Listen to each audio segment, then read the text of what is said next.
So my name is Amy Garraway and I am a renal background, so I've done dialysis for 14 years. I'm now a practice educator on the dialysis unit at Arrowe Hospital, and for the past 11 months I've been involved in this amazing project. So this is the first time that I've actually spoke about this project without my 3 lovely colleagues from the Northwest. So it's a little bit scary, to be honest, talking about this on my own without my 3 girls with me. So the first thing that I just wanted to touch on is the national drivers, so published by NHS England, and as you can see there, some of the drivers included equitable genomic testing for all renal patients. So we really wanted a Northwest approach with this project, and we wanted the renal patients in the Northwest to have the same access to this genetic testing. Whether they're from Salford, Preston, Liverpool, Wirral, Chester, we wanted our patients to have the same access. So this is really driven by these national drivers which have been published. Initial project scoping, so this scoping was done before us 4 were in post, and they found that there was a lot of inconsistent models of care within the genetics pathway. So there was no consistency with these patients. So a patient could see their nephrologist in one area and be offered genomic testing. In another area, they weren't offered it. As you can see as well, the needs that I identified were things like training, MDT collaboration, joint clinics, and quite a few challenges as well. So the challenges identified included time and consenting. So one of the huge things with genomic testing is consenting. So it's not only time consuming, but it has to be done appropriately as well. So if you send a genomic test off to the labs, unless you have the correct consenting and the correct forms and it's done properly, they can refuse to complete that test at that point. Consenting for genomics testing is huge as well. It has such big implications for family members. I've met patients who have put on hold starting a family because they want their genomic testing completed. And if that's not getting completed because there's no one in post that knows how to do that, that's really life-changing decisions there. So we'll go on. So the project aims and results. So the aims of this project was really, they wanted a robust renal genomic pathway for all Northwest kidney patients. All patients being exposed to genetic testing if that's something they wanted to go ahead with. And they want to integrate and embed this genomic testing in the renal pathway. So it's going to become very normal for the nephrologists to know the testing criteria, know what we can be testing for, and refer to us for practitioners. And that's really important as well. So the funding and the support. So the funding came from the Northwest Genomics Medicine Service Alliance, along with Health Education England. So they funded for the Northwest Kidney Network for 4 nurse-led clinics for genomic testing.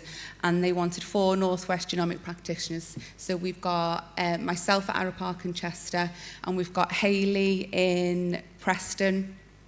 Her name's gone. Tony in Salford, and Paula in the Liverpool Royal as well.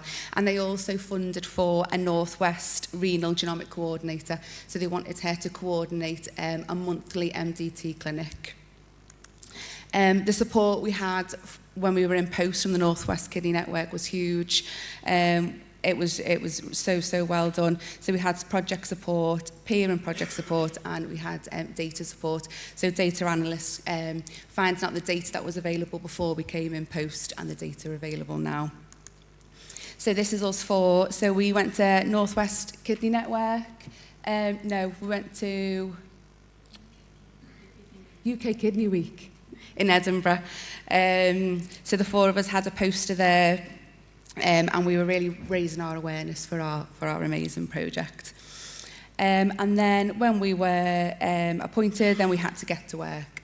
So from last August, we had a really good 30, 60, 90 plan in place. We were so lucky with who we met and who we were exposed to. We went and shadowed lots of people from genetic counsellors in Liverpool to genetic practitioners, geneticists as well, who did just consenting clinics. Consenting is a big, huge part of our role. So to go and shadow their clinics, everybody was so supportive of the project we were about to start. We also set up a referral system.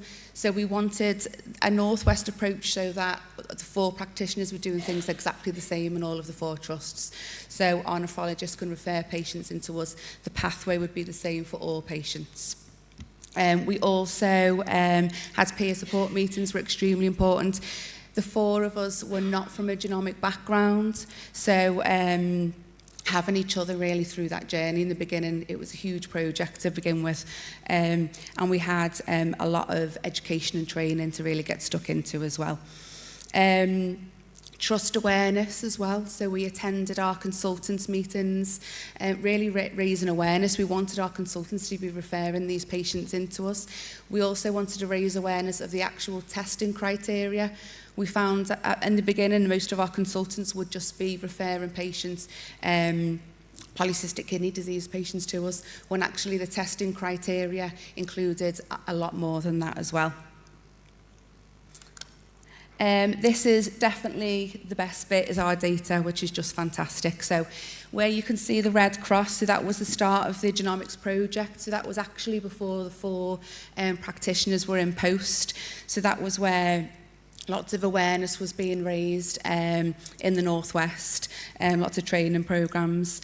You can see the yellow is when we actually came into post. So when the 4 practitioners came into post, you can see them numbers really, really creeping up over time. This is actually over a short period of time. So although we came into post in August, early September, there was a lot of education, there was a lot of training and a lot of shadowing going on for the first 3 months. So our first clinic was actually in January. So considering we've only had clinics since January, the numbers are huge. So these numbers are the count of patients per month. So the amount of patients that were coming into our clinic. And the next one is the count of the genomic tests per month as well. So one patient might have more than 1 test at a time. I feel like I must mention the little dip, because although over time that dip still, there's peaks and troughs with anything like this, but this dip is actually because the testing cycle hasn't finished at the time of this data. So the testing for genomic testing is huge. You can wait months for results. So for something like a whole genome sequence, the time for results is 9 to 12 months. And we've only been doing our clinic since January. So there was lots and lots of good data about to arrive as well. I feel like I've spoke so fast to that, but that's the end.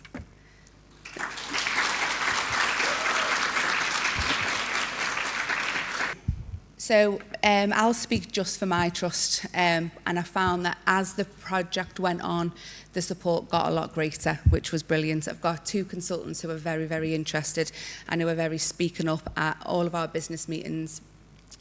Like everything else, it comes down to money. So my trust really wanted to know, if you want this to carry on, how do we pay for it? So that's the main side. So we're all, the 4 girls, we're putting our business cases forward now, but the support that we've got from the network has just been above and beyond as well. So with help with the business cases, with help raising awareness. So the business case isn't finalised yet, and the feedback that I'm getting is they don't foresee any problems with it, but until I actually get that finalised and get this post in place, I'm not going to speak too soon, so fingers crossed. I mean, I've got a comment working in one of the hospitals, and I think there's the awareness now of the availability, because I think there is a lack of understanding of who to send for genetic testing. I don't think, I speak for myself as one of them clinicians that not really sure, and there'll be 2 or 3 like really keen clinicians that do know. So I think as time goes on, I think that graph will go off the scale, personally. Definitely. We've been so lucky as well. So we have a monthly MDT, which includes geneticists from Liverpool and Manchester, and they're just an absolute, like, so much information, so much help and advice. Because when you send off genetic testing, it can just be refused at the lab, so it's triaged at the lab. So one of the things we've got access to is the expert, and we can write that on our support and information to say that we've discussed this patient at a regional MDT. They feel this would really benefit the patient, and we're looking for early diagnosis, early management. We want to stop or reduce invasive testing for our patients. So it's absolutely been brilliant. Yeah. Thanks very much. Any more questions? for Amy. Well done, Amy. Thank you.